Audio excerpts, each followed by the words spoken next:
Teman-teman yang dirahmati Allah Subhanahu wa taala, puji syukur kepada Allah yang pada kesempatan ini Allah kasih lagi kita kesempatan buat belajar, buat iktikaf di masjid, buat talabul ilmi, menuntut ilmu.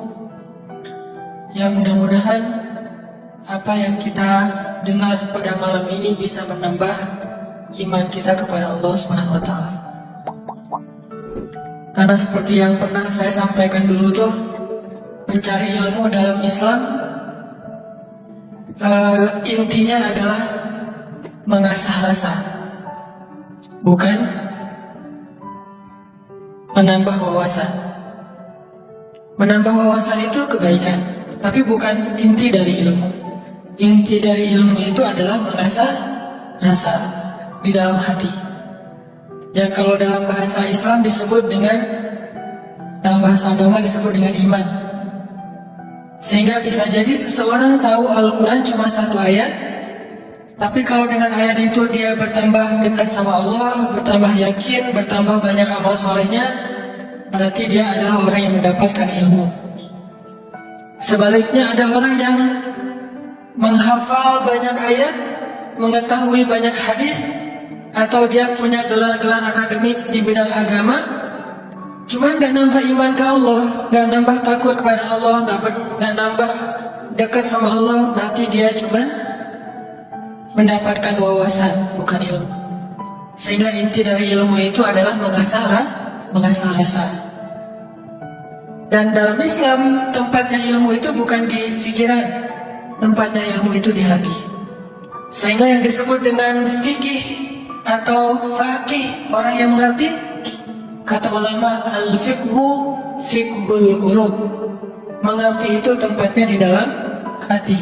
Apakah kamu sudah mengerti? Kalau kita katakan sudah, itu artinya kita udah ngerasain di hati. Bukan sudah mengerti dalam arti kita udah hafal, udah paham, udah ingat, udah tahu. Bukan itu yang dimaksud dengan sudah mengerti dalam kalimat fikih. Tetapi yang dimaksud dengan kalimat mengerti, sudah bertambah yakin di dalam hati. Sehingga kalau misalnya kita dengar satu nasihat, satu ilmu, satu tausiah, nggak nambah yakin dalam hati, berarti kita baru dapat wawasan. Makanya mudah-mudahan majelis-majelis kayak gini nih bisa benar-benar mencas iman kita. Yazid, bisa nambah keyakinan kita kepada Allah SWT. Walaupun teorinya mungkin tidak terlalu rumit. Ada mungkin pembahasan tentang akidah mengenal Allah dengan teori yang rumit. Dibagi-bagi, misalnya akidah itu terbagi kepada 4 bagian. Ada istilah rububiyah, ada istilah uluhiyah, ada istilah asma, ada istilah sifat. Ini teori akidah. Tapi setelah membahas semua teori akidah ini, terus dia nggak makin yakin sama Allah, kalau ada masalah diserahin sama Allah, berarti dia baru dapat wawasan, belum dapat ilmu. Ada orang yang nggak ngerti istilah rububiyah, nggak ngerti istilah uluhiyah, asma, sifat dan seterusnya. Tapi kalau lagi ada masalah dia bilang tenang aja, ada Allah, dia dapat ilmu. Jadi kita jangan terlalu rumit dengan istilah, tapi berusaha untuk merasakan semua kebaikan-kebaikan dalam ilmu itu di dalam hati kita. Lagian kan kita nggak pengen belajar untuk dapat gelar akademis sebagai seorang LC, MA, dokter ya. Kan kita belajar pengen memperbaiki diri, sederhana. Dan kita juga tidak belajar agama untuk menjudge orang lain, untuk menghakimi orang lain, untuk jadi bahan debat di sosial media.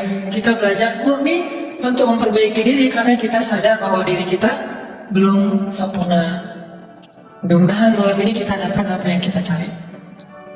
Terus makasih untuk kesekian kalinya buat teman-teman yang selalu hadir, yang istiqomah, yang bahkan diam-diam banyak yang datang dari tempat-tempat yang jauh, yang diam-diam banyak yang sudah berkorban untuk bisa hadir dalam majelis ilmu ini, yang mungkin udah berusaha semaksimal mungkin untuk hadir lebih awal, tapi ternyata qadarullah tetap nggak dapat tempat di dalam, harus tetap di luar.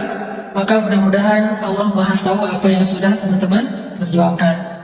Dan saya selalu nge-mention tentang anak muda Bandung kemanapun saya pergi, bahwa memang syiar teman-teman di Bandung ini udah tersebar di seluruh Indonesia.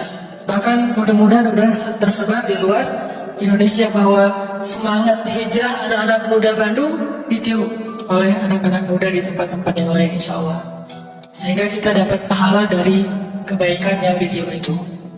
Waj'alna lil muttaqina imama, jadikanlah kami imam teladan dalam ketakwaan. Jadi imam di sini bukan suami. Kalau itu masih lama kali ya. Imam di sini adalah teladan. Belum ada tanda-tandanya soalnya. Baik teman-teman, malam ini kita akan bahas tema plesetan dari salah satu grup band pada masanya. Yang tahu ini berarti usianya sekian. Saya juga nggak tahu karena masih muda. Nggak gaul, makanya nggak tahu. Kalau nggak salah namanya Lamb of God ya. Jadi diplesetin jadi Lamb of God. Tentang apa itu? Tentang, ini kalau yang plesetannya ya, tentang gimana kita belajar memahami maunya Allah. Gimana kita belajar mengerti apa yang Allah kehendaki di dalam satu peristiwa kalau kita ngalamin sesuatu. Karena kalau kita nggak ngerti maunya Allah, nggak ngerti apa kehendak Allah di dalam apa yang kita alamin, kita jadi gampang putus asa. Kita jadi kadang-kadang malah berburuk sangka kepada Allah. Kalau udah berburuk sangka kepada Allah, pasti kita akan mengambil jalan-jalan yang harusnya kita hindari. Nah, kita belajar nih memahami Allah kayak gimana sih maunya. Dan orang yang dekat sama Allah ngerti banget yang gini-gini nih. Kita pengen belajar kayak gitu juga. Kan ada orang, sebutlah kita ya teman-teman, kita tuh udah dekat sama dia dari SD, kita udah barengan. Sama-sama SD tapi beda SD-nya. Gak lucu. Gak ketawa gitu. Dari SD udah barengan, SMP barengan, SMA barengan, kuliah barengan, nikah sendiri-sendiri. Nah, udah dari dulu tuh kita udah kenal banget sama dia. Jadi kan kita udah punya feel ya, udah ngerti banget lah, udah peka banget dia kayak gini, dia kayak gitu, dia lagi sedih, dia lagi marah, dia tersinggung, kita udah ngerti banget nih. Begitu dia ngomong satu kata, kita langsung ngerti. Misalnya dia ngomong apa gitu, oh berarti dia lagi gak enak hati nih. Dia WA aja nih, di WA kalau dia bilang aku berarti lagi santai. Kalau dia bilang saya, berarti dia lagi kayak ada masalah nih sama kita. Ya udah, nanti saya tunggu di mana gitu. Oh, kayaknya ada salah nih. Jadi kita peka karena kita ngerti dia. Terus ada apa yang kita lakuin tuh kita ngelakukan sesuai dengan, karena kita empati ya, kita ngelakuinnya sesuai dengan apa yang nyaman buat dia. Terus kalau dia misalnya ngelakuin sesuatu, kita ngerti kenapa dia melakukan itu. Gak sampai seseorang suuzon. Kenapa ada orang suuzon sama dia? Karena gak ngerti sama dia. Kenapa ada orang yang salah? Enggak, karena gak ngerti. Gitu juga kita ke Allah. Sahabat Nabi itu sangat mengerti Allah kayak gimana, Rasul kayak gimana, sehingga ketika turun ayat Al-Quran, mereka bukan cuma ngerti teks atau makna dari ayat secara tekstual, tapi mereka juga ngerti pesan di balik ayat itu. Ini berarti kita udah berusaha untuk berpikir dengan apa maunya Allah. Kalau bahasa agama dengan logika robbaniyah, bukan dengan logika ilmiah, tapi robbaniyah, berpikir dengan logika Allah, bukan dengan logika kita doang. Contoh teman-teman, ketika turun ayat, salah satu ayat terakhir yang turun kepada Nabi di Al-Maidah, Al-yawma akmaltu lakum dinakum wa atmamtu alaikum ni'mati wa raditu lakumul Islam dinan. Hari ini telah aku sempurnakan untuk kalian nikmatku, singkatnya, dan aku ridhai Islam sebagai agama bagi kalian. Ketika turun ayat ini, sebagian besar para sahabat bertakbir, Allahu Akbar, bahagia gitu. Kenapa bahagia? Karena ayat ini ayat berita gembira. Artinya Islam sudah sempurna, Islam sudah utuh, syariat sudah beres nih. Tapi ada satu sahabat, yaitu Abu Bakar As-Siddiq, malah nangis ketika ayat ini turun. Ketika yang lain berbahagia. Ditanya sama sahabat yang lain, kayak Umar gitu, ya Abu Bakar, wahai Abu Bakar, kenapa kamu bersedih? Kenapa kamu nangis? Bukankah ini ayat busyra, berita gembira? Kata Abu Bakar, ya ini ayat berita gembira. Terus kenapa kamu sedih? Soalnya kalau agama sudah sempurna, syariat sudah utuh, berarti tugas Nabi sudah selesai. Kalau tugas Nabi sudah selesai, berarti sebentar lagi Nabi akan kembali kepada Allah. Ini tanda-tanda perpisahan. Bisa dibilang kalau haji itu ada haji wada, ayat juga ada ayat wada, ayat perpisahan. Salah satu ayat perpisahan surah Al-Maidah ini.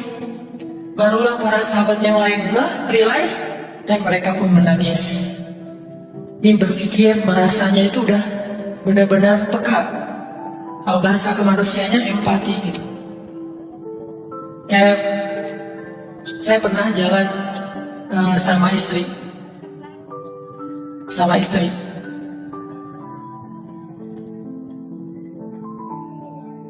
Soalnya nggak mau saya jalan sendiri, pasti jalan sama istri. Terus diajak sama temen makan seafood, ikan panggang.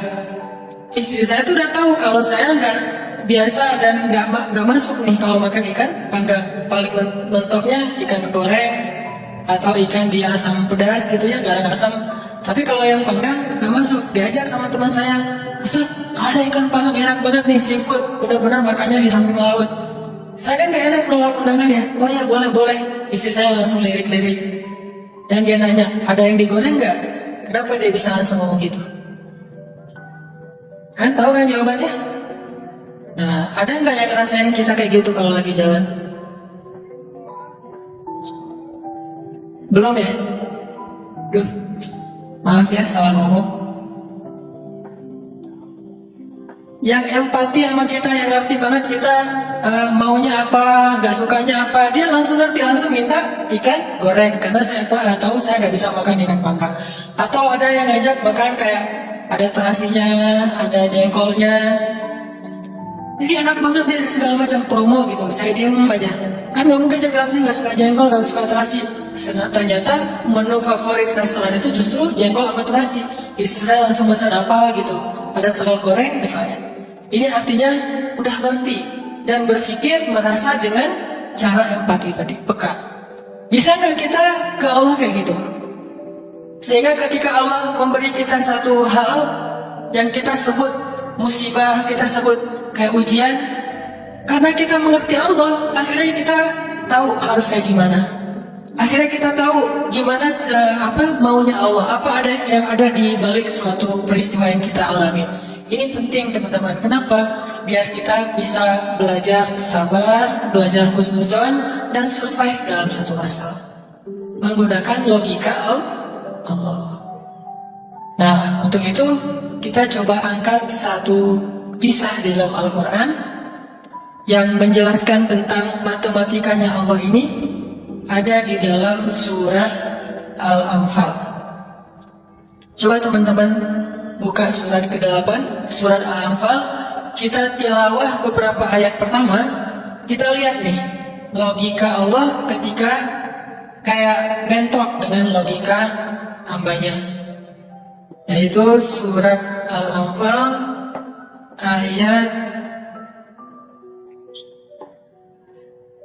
ayat 5. Kita baca ayat 5 sampai ayat 8. Ini salah satu peristiwa ketika logika Allah kayak bentrok dengan logika manusia. Kepengennya Allah beda sama kepengennya hamba. Terus apa yang dilakukan hamba itu, terus apa hasil setelah itu? Kita coba baca ayat 5 sampai ayat 8. Yaitu sebagaimana Tuhan kalian telah menyuruh kalian untuk pergi dari rumah kalian dengan sebenar-benarnya. Meskipun sebagian meskipun sesungguhnya sebagian dari orang-orang yang beriman itu tidak menyukainya. Mereka membantahmu, wahai Muhammad, tentang kebenaran setelah nyata bahwa mereka pasti akan menang. Seakan-akan mereka dihalau kepada kematian sedang mereka melihat sebab-sebab kematian itu. Dan ingatlah ketika Allah menjanjikan kepada kalian bahwa salah satu dari dua golongan yang kalian hadapi adalah untuk kalian, sedangkan kalian menginginkan golongan yang tidak memiliki senjatalah untuk kalian. Tetapi Allah hendak membenarkan yang benar dengan ayat-ayatnya dan memusnahkan orang-orang yang menentang sampai ke akar-akarnya, agar Allah memperkuat yang hak, yaitu Islam, dan menghilangkan yang batil atau kemusyrikan, walaupun orang-orang yang berdosa itu tidak menyukainya. Sadaqallahul Azim. Ngerti teman-teman? Agak kurang jelas ya. Kenapa kurang jelas? Karena kita mungkin sebagian belum membaca kisah yang ada di dalam ayat ini. Salah satu tips paling gampang kalau kita pengen ngerti ayat Al-Quran, baca dulu sejarah yang berkaitan dengan ayat itu. Kalau dalam ilmu tafsir itu disebut dengan asbabun nuzul, peristiwa-peristiwa yang menyebabkan turunnya ayat tersebut. Contohnya surat Al-Anfal. Kalau teman-teman pengen ngerti surat Al-Anfal, coba sebelum baca surat Al-Anfal, baca dulu peristiwa perang Badar secara lengkap.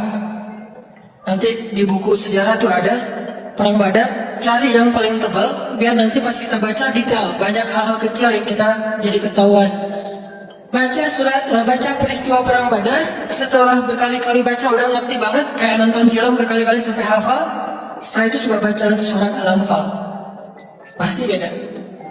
Seolah-olah kita ngalamin ketika ayat itu turun. Itulah bedanya sahabat sama kita. Mereka lebih mengerti Al-Quran karena mereka ngalamin. Nah, kita kan cuma membaca teks sejarah, tidak mengalami. Tapi kalau kita baca sejarah berkali-kali lalu baca Al-Anfal, itu akan lebih berasa. Itu yang saya alami. Nah, termasuk ayat yang tadi kita baca. Apa sih yang terjadi sampai turun ayat kayak gini? Yang terjadi dulu di tahun kedua setelah Nabi hijrah ke Madinah, orang-orang Mekah yang dipimpin oleh Abu Sufyan mau berdagang ke Syam. Apa yang mereka bawa dalam karavan dagang? Harta-harta orang Islam yang dirampas ketika orang Islam hijrah ke Madinah. Jadi kayak misalnya Abu Bakar hijrah ke Madinah, harta Abu Bakar yang ditinggalin di Mekah itu dirampas sama Abu Sufyan. Terus ada Suhaib bin Amr Ar-Rumi hijrah ke Madinah, semua harta yang ditinggalkan di Mekah, pasarnya, ladangnya, ternak-ternaknya diambil oleh Abu Sufyan, lalu didagangkan ke Syam. Nah, setelah 2 tahun kaum muslimin berada di Madinah, dapat kabar nih kalau Abu Sufyan dan karavan dagangnya baru pulang dari Syam membawa keuntungan hasil dagang harta kaum muslimin yang dirampas di Mekah. Berarti yang dibawa oleh Abu Sufyan harta siapa? Harta kaum muslimin ya, harta sahabat. Sehingga Nabi mengatakan, mari kita cegat Abu Sufyan yang melewatin jalur dekat kota Madinah, karena memang itu jalur lintas antar negara. Mari kita cegat Abu Sufyan dan kita ambil kembali hak kita.